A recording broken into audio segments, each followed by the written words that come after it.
பொழுது நாம் நம்மை சுற்றி நிறைய காரியங்கள் நடந்து கொண்டிருக்கிறோம். இந்த இடத்துல ஜீசஸ் இருக்காரா இல்லையா? இருக்கா. ஆனால் நம்மளுக்கு பார்க்க முடியல. நமக்கு ஆவிக்குரிய கண்கள் திறக்கப்பட்டால் ஜீசஸ் நிற்கிறத பார்க்க முடியும். ஏஞ்சல்ஸ் இங்கே நிற்கிறத நம்மளால் பார்க்க முடியும். அப்போ ஒரு சிலருக்கு கடவுள் அந்த மாதிரி ஒரு சில வரங்களை கொடுத்து, ஒரு சில நாட்கள் அந்த ஒரு வெளிப்பாடுகளை கொடுத்து, அந்த திருப்பலி நேரத்தில் என்ன நடைபெறுகிறது என்பதை காண்பித்திருக்கிறார், அதனுடைய முக்கியத்தை தெரிந்து கொள்வதற்காக.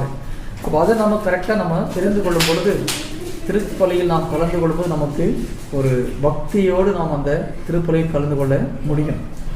குறிப்பாக அவிலா தெரசம்மாள் என்ற ஒரு புனிதை இருந்தார்கள். அவங்க தான் இந்த கார்மேல் சபையை புதுப்பித்ததில் ஒரு முக்கியமான ஒரு புனிதர். அந்த கார்மேல் மடத்தை முற்றிலுமாக புதுப்பித்தவர்கள். அவங்க ஒரு முறை கடவுள் நிறைய அவங்களுக்கு ஒரு காட்சி கொடுத்து பல அற்புதங்களை அவர்கள் வாழ்க்கையில் செய்யும் பொழுது ரொம்ப மனசு சந்தோஷப்பட அவங்க கேட்குறாங்க,